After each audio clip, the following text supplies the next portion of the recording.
Assalamualaikum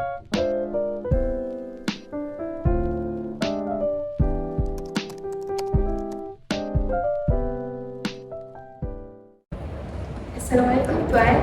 Sebelum kami mulakan sesi pengukuhan ini, bolehkah Tuan memperkenalkan diri Tuan serta latar belakang Tuan dalam bidang? Okey. Okey, bismillahirrahmanirrahim. Assalamualaikum warahmatullahi wabarakatuh. Nama saya Muhammad Sufian bin Syafini. Jabatan saya sekarang sebagai penolong dan penguasa SPRM lah. Saya dah berkhidmat di dalam BPR dan juga SPRM ini hampir 18 tahun. So sekarang di SPRM Kuala Lumpur saya bertugas di unit pendidikan masyarakat lah. So unit pendidikan masyarakat ini lebih kepada tugasan menjalankan program-program pencegahan, menjalankan taklimat, mengadakan pameran dengan objektif utama atau matlamat utama untuk meraih kita kata sokongan masyarakat untuk bersama-sama SPRM dalam usaha pencegahan rasuah di negara ini lah. Baiklah, seperti yang kita sedia maklum, rasuah ni bukanlah satu perkara yang baru dalam Malaysia. Bahkan rasuah ni telah pun menjadi endemik buat masyarakat dunia. So rasuah ni boleh berlaku dalam kalangan penjawat awam maupun swasta, serta turut menjadi topik perdebatan bagi negara-negara luar. Jadi menurut Kamus Dewan edisi keempat, rasuah ni bermaksud pemberian untuk menumbuk rusuk, iaitu menyogok ataupun menyuap. Pada pendapat Tuan, bolehkah Tuan jelaskan serba sedikit tentang apa itu rasuah sebenarnya? Okey, rasuah secara definisi inilah boleh dikatakan sebagai penerimaan ataupun pemberian suapan, okey, sebagai balasan untuk melakukan ataupun tidak melakukan sesuatu perkara yang berhubung kait dengan tugas rasuah. Okey, so maksudnya di sini rasuah bukan sahaja beri, tetapi terima juga ada satu bentuk rasuah. Dan juga rasuah bukan sahaja dengan tujuan untuk diberi rasuah itu untuk buat sesuatu, tetapi juga kadang-kadang tujuan bagi rasuah itu adalah untuk tidak melakukan sesuatu perkara. Sebagai contohnya, bagi rasuah kepada seorang polis trafik dengan kita kata tujuan ataupun balasannya supaya polis trafik itu tidak mengeluarkan saman. So dia tidak buat, tidak melakukan kerja dia untuk mengeluarkan saman kepada yang memberi rasuah. Terima kasih Tuan. Jadi berdasarkan pengertian dan definisi rasuah yang telah Tuan berikan, apakah bentuk-bentuk rasuah yang perlu diketahui oleh setiap individu masyarakat supaya rasuah ini tidak berlaku sama ada dalam keadaan kita sedar maupun tidak sedar? Okey, umum mengetahui rasuah berbentuk biasanya berbentuk wang lah, duit. Tapi sebenarnya rasuah juga ada dalam bentuk-bentuk yang lain. Sebagai contoh, kita boleh katakan di sini, rasuah juga ada dalam bentuk hadiah. Okey, hadiah bermaksud hadiah yang nilainya tinggi dan tidak setimpal dengan kerja yang dilakukan. Selain itu, rasuah juga ada dalam bentuk diskaun. Okey, bentuk diskaun sebagai contoh kita boleh lihat seperti mana kes mantan Menteri Besar Selangor Dr. K. Toyo, di mana dia telah disabitkan dengan satu kesalahan pembelian banglo dengan harga yang lebih murah daripada harga pasaran. Dan dalam mujahabah hakiman kes beliau di mahkamah, hakim telah mengatakan terma itu sebagai satu diskaun melampau. Okay. Selain itu, rasuah juga ada dalam bentuk perkhidmatan. Kita boleh katakan di sini, saya terpaksa ceritakan jugalah. Perkhidmatan bermaksud dalam bentuk, sebagai contoh yang melibatkan, kebiasaannya melibatkan enforcement yang ada mendapatkan rasuah perkhidmatan seks daripada mungkin parti pendatang tanpa izin wanita yang ditahan untuk mengelak daripada mereka tindakan-tindakan lah. Dan juga rasuah juga ada dalam bentuk jawatan. Jawatan bermaksud janji yang telah diberikan kepada pihak-pihak tertentu apabila perkara ataupun perjanjian yang itu dibuat dan berjaya, maka individu itu akan dijanjikan jawatan-jawatan tertentu, contohnya jawatan di dalam kita katakan contoh di TLC ataupun jawatan dalam mana-mana board of director kan. Itu antara bentuk-bentuk rasuah. Okay. Saya disediakan satu pantun iaitu ikan bawal ikan tenggiri, kedua-dua ikan kegemaran Pak Musa, mengamalkan rasuah amalan yang keji, kerana rasuah pemusnah bangsa. Okay. Soalan saya pada pandangan Tuan sendiri, apakah punca rasuah itu terjadi serta apakah kepentingan sebagai seorang individu untuk mencegah rasuah itu daripada terjadi? Okey. So saya tak jawab pantun dia lah ya. Bagi last minute. Okey. Punca rasuah. Punca rasuah apa pun yang pertama sekali ianya berpunca daripada sifat tamak individu tu. Tak perlu kita nak kata orang tu terlibat rasuah sebab punca dia punca-punca luar. Tak, apa pun bermula daripada dalam diri kita sendiri. Adanya sifat tamak. Maka dengan lahirnya sifat tamak itu, maka dia akan cuba mencari benda-benda yang boleh memenuhi ketamakan yang ada dalam diri itu. So antaranya ke arah rasuah lah. Itu yang pertama. Yang kedua, of course kita katakan di sini kurangnya penghayatan nilai-nilai integriti ataupun nilai-nilai agama dalam diri lah, yang menyebabkan seseorang itu mudah untuk terjerumus kepada perkara yang tidak sepatutnya. Kita katakan rasuah ni adalah satu masalah. Yang ketiga ni kita boleh katakan di sini apabila seseorang itu dia hidup melebihi daripada emolumen ataupun pendapatan yang dia dapat. Contoh, apabila gaji dia sebulan adalah 3,000 tetapi gaya hidup dia, memang gaya hidup dia lebih, dia hidup seperti gaji 5,000. So how extra 2,000 tu dia nak dapat? Dengan cara yang macam ni lah. Berkemungkinan juga sebab kebiasaannya ada yang kita kes-kes yang pernah kita siasat sebelum ni, gaji 3,000 tapi gaya hidup tu 5-6,000. So untuk memenuhi kehendak, dia bukan lagi keperluan, kehendak untuk gaya hidup 6,000 itu, maka haluan ke arah yang benda-benda salah inilah yang akan cuba dia carilah untuk memenuhi. Dan yang terakhir, satu lagi yang biasa kita tengok punca rasuah ni adalah disebabkan sistem ataupun prosedur yang ada dalam proses kerja ataupun dalam agensi kerajaan maupun swasta. Sistem itu sebenarnya telah ataupun dah lama tidak dibuat pindaan dan dah tak relevan dengan masa sekarang, yang mana wujud ruang dan peluang kepada seseorang yang berada di dalam sistem itu untuk berbuat penyelewengan, berbuat rasuah dan buat benda-benda yang tak sepatutnya dalam dia menjalankan tugas. Jadi apakah kepentingan untuk kita mencegah rasuah itu daripada berlaku? Yang pertama sekali, rasuah ini sebenarnya memang kita pentinglah untuk dicegah. Yang mana kita tahu apabila rasuah berlaku, banyak kerosakan juga yang berlaku, ataupun kita katakan di sini kesan-kesan negatif lah. Kalau kita nak ambil dari sudut yang lebih besar, kita pergi kepada dari sudut negara itu sendiri lah. Bila rasuah itu berlaku, negara akan mengalami satu ketirisan dana ataupun kewangan negara yang cukup besar. Itu yang pertama lah. Yang keduanya, kita boleh tengok dekat sini, apabila rasuah berlaku, keseimbangan pembangunan, mungkin kita kata pembangunan di bandar itu tidak akan seimbang seperti mana pembangunan di luar bandar. Pembangunan itu tidak lestari. Itu disebabkan juga oleh rasuah lah. Dan yang ketiga, kita katakan di sini pentingnya untuk kita mencegah rasuah ini supaya kita tak nak negara kita terus berada di dalam keadaan yang rasuah itu telah menjadi satu budaya. Kerana benda tu bukan sahaja tidak bagus lah, memang tak boleh. Kalau kata kita sampai tahap benda tu dah jadi budaya, dia akan ada extra cost dalam kehidupan kita. Nak buat urusan di pejabat A, kena bayar extra cost. Dan akhirnya kos itu meningkat, rakyat juga yang kata beban lah.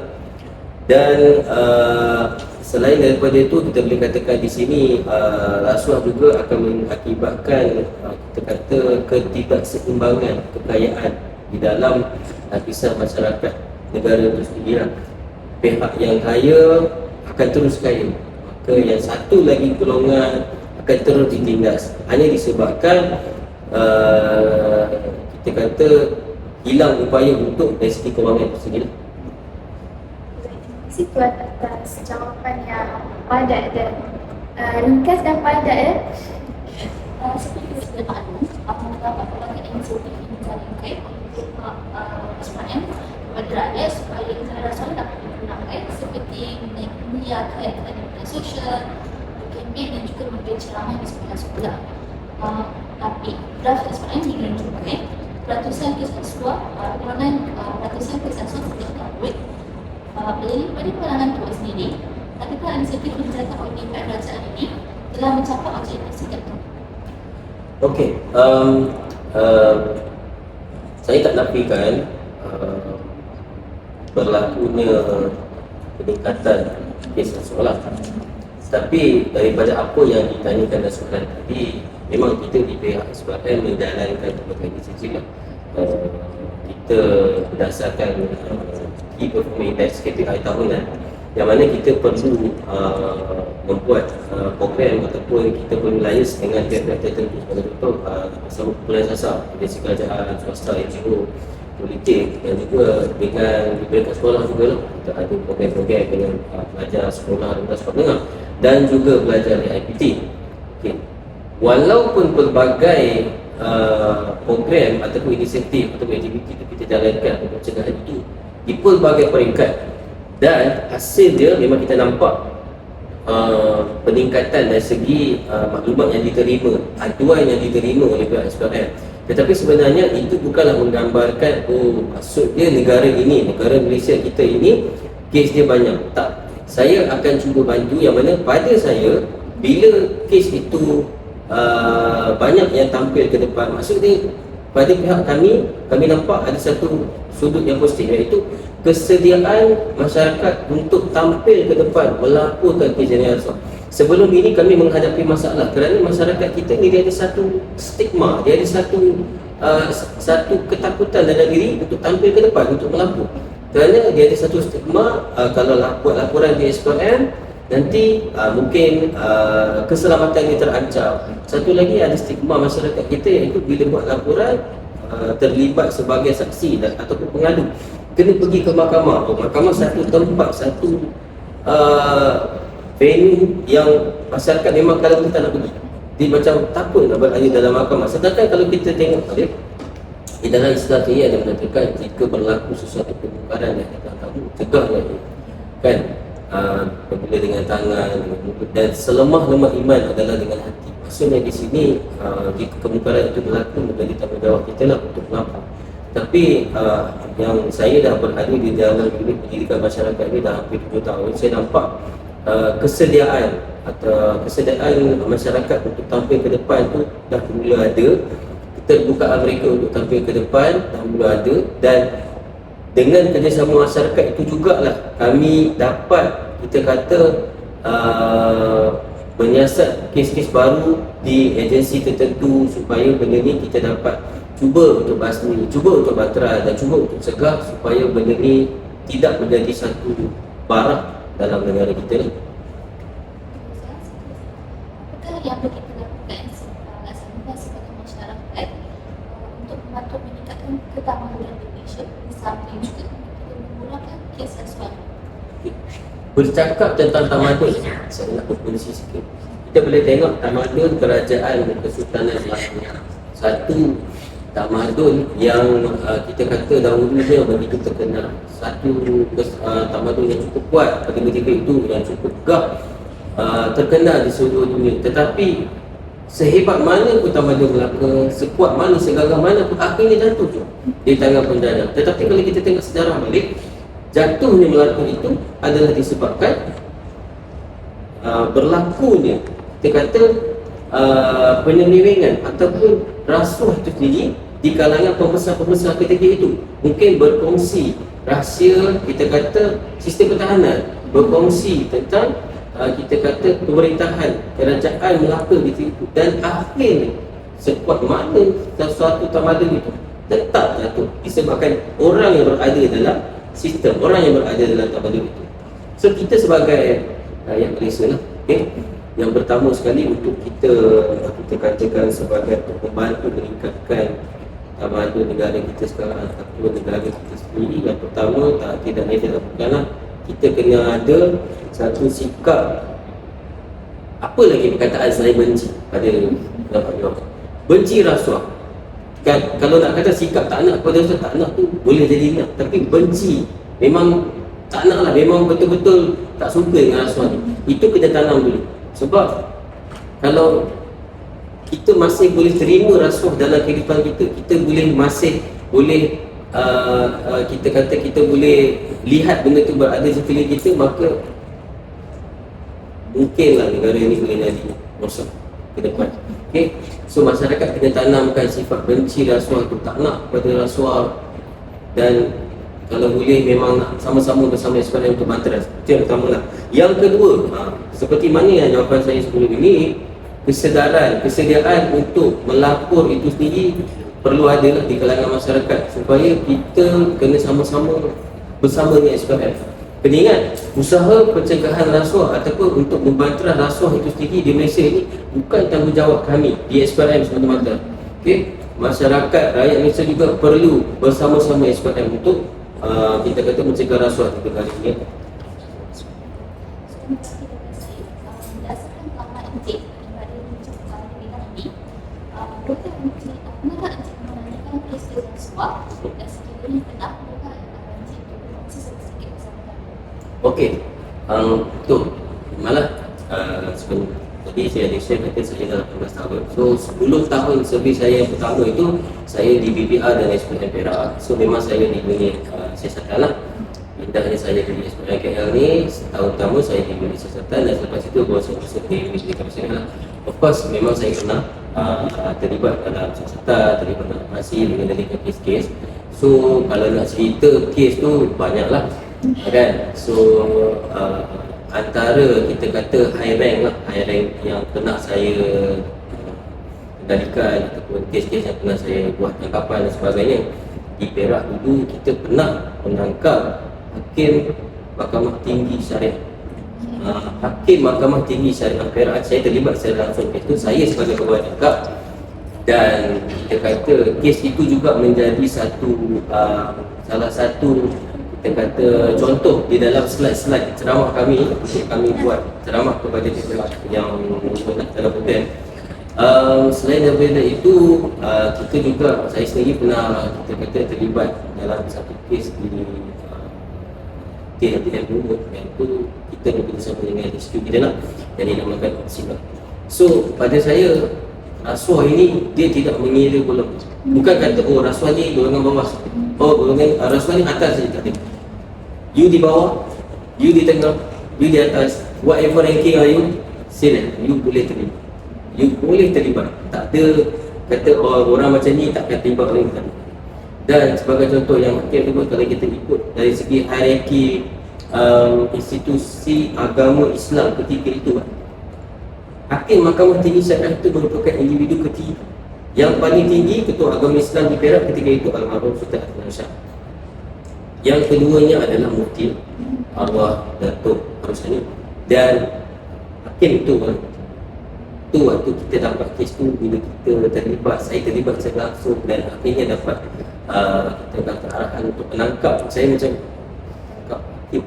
Hakim Mahkamah Tinggi Syariah, bukan sivil, Syariah. Saya jadi macam dia boleh terlibat, dan saya follow dia hampir 6 bulan lah saya follow dia. Jadi secara on the spot dia dipulihkan lah daripada jawatan. Memang selepas kes tu dia dikuburkan daripada jawatan itu, dari institusi kehakiman di Perak juga tersalah dengan kes itu. Semua orang terkejut sebenarnya. Saya sendiri terkejut, dan apa yang berlaku tu sebenarnya membuka mata dan minda kita semua kan. Pakaian ini hanya sebagai perhiasan. Jawatan itu sebenarnya satu tanggungjawab, tetapi sebenarnya satu dugaan untuk kita di dunia ni. Kerana kalau kita bawa dengan cara yang betul, insyaAllah. Tapi kalau sebaliknya kita gunakan untuk benda-benda yang tak sepatutnya, biarlah cara yang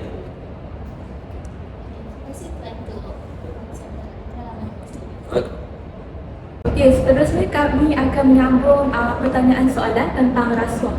Okey, soalan saya, pihak SPRM kerap kali menyuruh ataupun menyeru orang awam supaya melaporkan rasuah menerusi SMS, email ataupun menerusi panggilan telefon.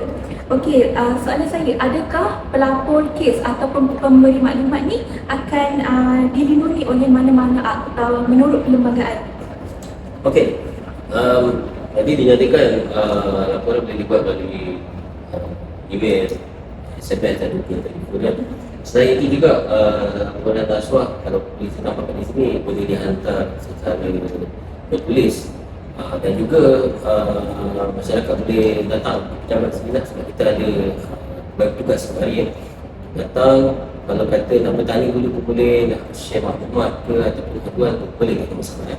Okey, soalan tentang perlindungan perlindungan kepada pemberi maklumat.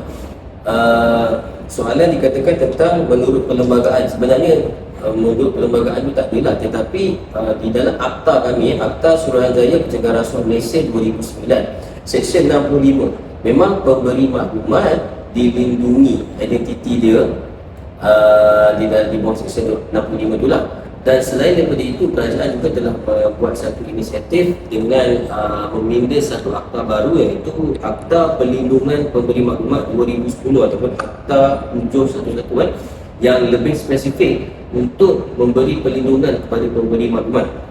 Akta Perlindungan Pemberi Maklumat ini dia bukan sahaja terpakai untuk SPRM, tetapi terpakai kepada mana-mana agensi penguatkuasa di negara inilah. Perlindungan di bawah akta ini sebenarnya dia ada beberapa kriteria, syarat dan sebagainya. Apa pun dia berbalik kepada individu itu sendirilah. Jika dia nak dilindungi di bawah Akta Perlindungan Pemberi Maklumat ini, maka individu tersebut perlulah bersedia untuk dikenali. Maksudnya dia perlu bersedia dikenali oleh SPRM.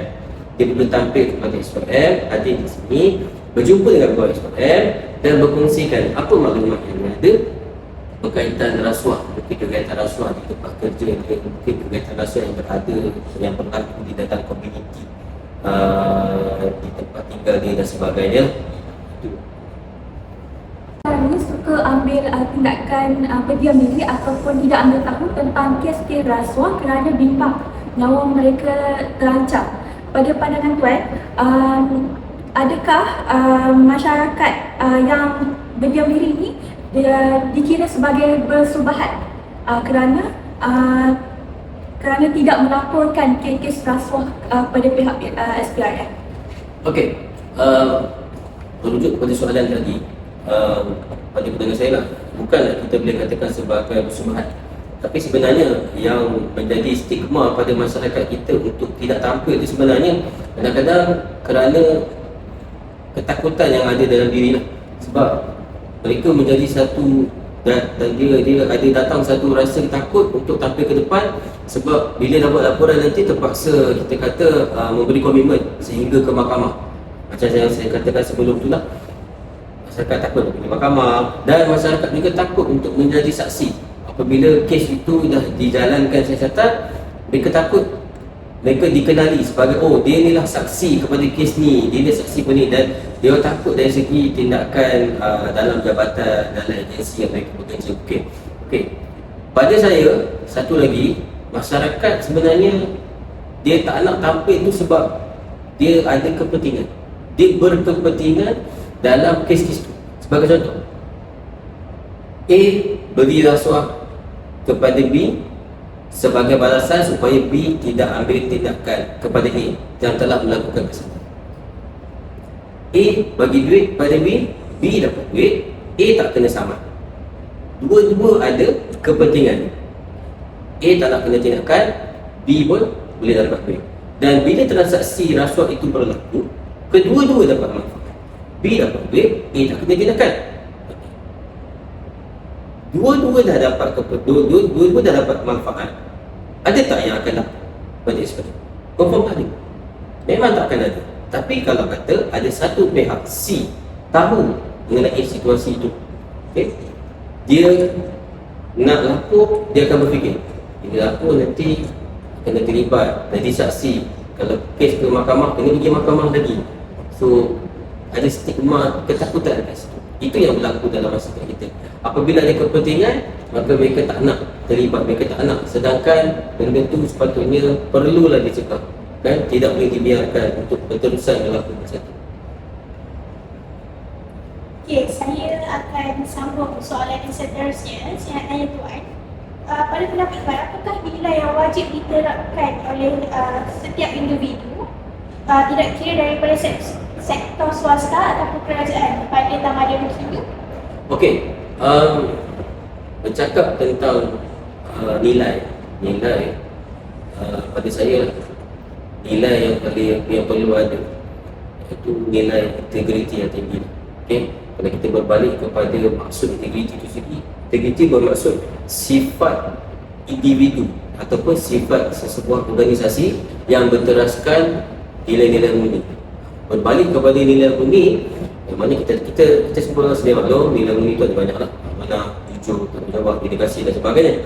So dengan menanam nilai integriti yang tinggi itu dalam diri kita, insyaAllah kita akan terhindar, kita akan dilindungi daripada terjebak ataupun untuk melakukan perkara yang tidak sepatutnya. Tidak kisah sama ada rasuah ataupun penipuan ataupun we are doing the fraud, the criminal and so on, dan false claim dan sebagainya. Yang penting integriti dalam diri itu secara asasnya lah. Tapi bagi yang kita yang beragama Islam, dan tentunya lah, secara berterusan kita kena menanam keimanan yang teguh. Pegangan agama itu cukup penting. Tak kisah kepada kita kata penganut agama yang lain sekalipun, saya rasa tidak ada agama yang membenarkan perlakuan jenayah rasuah. Okay? Agama-agama lain juga melarang daripada penganut dia untuk terlibat dengan rasuah. So pegangan agama yang teguh, kita yang beragama Islam, keimanan yang teguh dalam diri perlu ditanam, perlu disemai dan perlu dipelihara supaya membendung, menghindarkan kita daripada terjebak dengan jenayah ini. Okey, untuk soalan yang terakhir, pada pandangan Tuan, bagaimanakah lekuk draft kes rasuah pada 10 tahun akan datang? Adakah ianya menaik ataupun menurun? Jika kes rasuah dianggarkan menaik, apakah punca kenaikan? Dan jika menurun, apakah langkah yang efektif dalam menangani rasuah dalam kalangan masyarakat Indonesia? Okey, bercakap tentang lekuk graf kes rasuah, secara dasarnya kita boleh tengok kes rasuah, statistik kes rasuah di negara ini untuk 5 tahun kita boleh nampak ada peningkatan. Tetapi kena ingat, kes rasuah statistiknya meningkat bukanlah bermaksud negara itu amalan rasuahnya berleluasa ataupun amalan rasuahnya teruk ataupun dah memang menjadi satu budaya lah. Untuk makluman semula, rasuah, jenayah rasuah di seluruh dunia dia diukur berdasarkan CPI, Corruption Perception Index ataupun indeks persepsi rasuah. Dia berbeza dengan kadar jenayah. Jenayah di sesebuah negara di dunia ini dikira berdasarkan kadar indeks jenayah. Sebagai contoh, negara A tahun ini negara jenayah dia meningkat, tahun lepas dia menurun. Adakah dengan peningkatan kadar jenayah itu membawa maksud negara itu tidak selamat? Dan adakah dengan kadar jenayah yang rendah membawa maksud negara itu selamat? Perkara itu cukup subjektif. Sama juga berbeza dengan jenayah rasuah. Jenayah rasuah di negara seluruh dunia dikira berdasarkan CPI tadi. Dia adalah berdasarkan persepsi, pendapat, pandangan, yang mana CPI ini diuruskan oleh Transparency International yang akan membuat survei ke semua 180 buah negara, dan dapatan hasil itu akan dikeluarkan setiap tahun lah. Sebagai contoh, kalau saya boleh share di sini, untuk Malaysia CPI kita tahun lepas 2022 baru jadi keluarkan dalam minggu ni, kita punya skor adalah 47, yang mana tahun sebelum itu 2021 kita skor kita 48, ada penurunan. 2020 kita 51, ada juga penurunan, dan juga 2019 kita berada di tangga 53. Kalau kita tengok kat sini, daripada 2019 53, 51, 44 dan 47, ada skor yang menurun sebanyak 6 poin di situ. Okey. Ianya berdasarkan persepsi. Tapi sebenarnya ianya terlalu subjektif lah untuk menggambarkan sesebuah negara. Sebagai contoh, maksud saya di sini, kalau kata negara itu sebenarnya kadar jenayah rasuahnya tinggi, tetapi masyarakat ataupun kerajaan negara itu tidak mewawarkan, tidak menghebahkan di dalam medsos, media sosial, tidak menghebahkan dalam berita dan sebagainya tentang jenayah rasuah yang berlaku, maka skor mereka akan terpelihara lah. Kita kata dia akan berada di ranking yang tinggi lah. Berbeza dengan negara kita ni, kita sedia maklum, pada saya lah, minda masyarakat Malaysia, minda masyarakat Malaysia masih lagi berada di tahap yang kita kata rendah lah. Kita suka bercakap tentang orang, kita benda-benda yang kecil-kecil ni kita sukakan dari viral dan sebagainya, dan benda-benda itu yang menggambarkan ke dunia bahawa Malaysia ada rasuah di terus, dan benda itu yang akan merangsang kepada persepsi dan juga membawa kepada capaian ataupun data kepada sebuah agensi lah. Okey, untuk langkah yang efektif yang saya nampak kat sini, yang pertama sekali kerajaan pemerintah lah. Saya pun tak tahu nak cakap kerajaan mana sebab kita pun sedia maklum kerajaan kita silih berganti. Mana-mana kerajaan yang memerintah di Malaysia, yang pertama sekali kita katakan kena amalkan tadbir urus yang baik. Itu yang penting. Baik. Dan yang kedua, kena memegang kepada prinsip ketelusan. Kena telus dalam segala kita kata pengurusan pemerintahan negara. Yang ketiga, kerajaan juga perlulah kita kata menjunjung integriti dalam pemerintahan negara itu sendiri. Dan yang terakhir, kerajaan pemerintah juga perlulah untuk menjunjung sistem demokrasi yang ada. Kerana ini menjadi kita kata bualan lah di kalangan masyarakat kita kan perkara ini.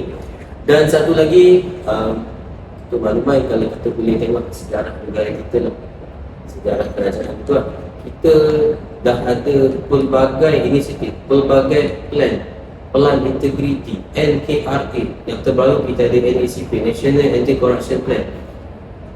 Banyak plan dilakukan, banyak inisiatif dibuat, tetapi tindakan lebih kepada tindakan. Sebagai contoh, yang dapatan 2022 baru ni, antara recommendation daripada TI adalah NACP itu perlu diperhalusi semula, dan tindakan kepada NACP itu perlu diperkasakan. Itu saya kata kerajaan perlu serius lah.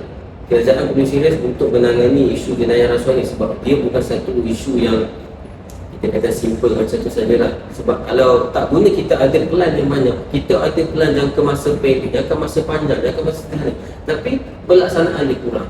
So maknanya benda tu perlu seimbang, pelan pun ada, tindakan pun ada, barulah insyaAllah sebenarnya kita boleh bawa negara kita ke arah yang lebih baik. Masyarakat juga perlu terbuka minda lah, bersama-sama dengan kerajaan, sama-sama dengan kami di SPM sebagai agensi kuasa rasuah di negara ini, untuk sama-sama mengurangi rasuah lah. Ya, amalan rasuah perlu dibanteras agar gejala ini tidak berleluasa. Semua pihak hendaklah bekerjasama menangani gejala rasuah. Sebelum kita akhiri sesi interview ini, kita perlukan Encik Sofia memberi 2-3 kata. Okey. Okey, pertama sekali terima kasihlah kepada semua hadir pada hari ini, pelajar daripada ni. Sedikit kata-kata daripada saya bagi pihak SPM. Kita di SPM mengharapkan kerjasama dengan masyarakat lah, untuk sama-sama dengan SPM. Ingat, bukan tanggungjawab SPM semata-mata untuk kita kata mencegah dan juga membanteras jenayah rasuah ini. Kami perlukan kerjasama anda masyarakat untuk sama-sama tampil. Kami takkan tahu apa yang berlaku dalam agensi, dalam organisasi, dalam jabatan, dalam komuniti masyarakat selagi mana masyarakat tidak tampil. Okey, bila dah tampil barulah kami boleh menjalankan siasatan, kami boleh untuk bantu, untuk kita kata cuba untuk mengurangkan ataupun mencegah jenayah rasuah yang berada dalam komuniti, dalam masyarakat kita. Dan last daripada saya, insyaAllah kita sama-sama untuk memerangi jenayah rasuah ini, dan insyaAllah kita sama-sama doakanlah supaya negara yang kita cintai ini, Malaysia ini, akan berada di landasan yang betul, akan dapat mencorakkan satu sistem pemerintahan yang terbaik untuk masa depan negara kita, dan yang paling penting sekali adalah untuk terus memelihara negara ini daripada kita kata dijajah daripada semua. Kerana kena ingat, rasuah juga boleh menjadi punca kepada jatuhnya sesebuah negara, jatuhnya sesebuah tamadun, dan kita tak nak tengok lagi negara kita dijajah hanya disebabkan segelintir individu dan negara kita mengamalkan rasuah hingga jatuhnya negara kita ke tangan penjajah atau pihak luar. Okey, sekian. Kami daripada pelajar UPTN mengucapkan ribuan terima kasih kepada Tuan Sofian kerana sudi menerima interview kami dan berkongsi pengalaman dan ilmu kepada kami. Terima kasih. Terima kasih.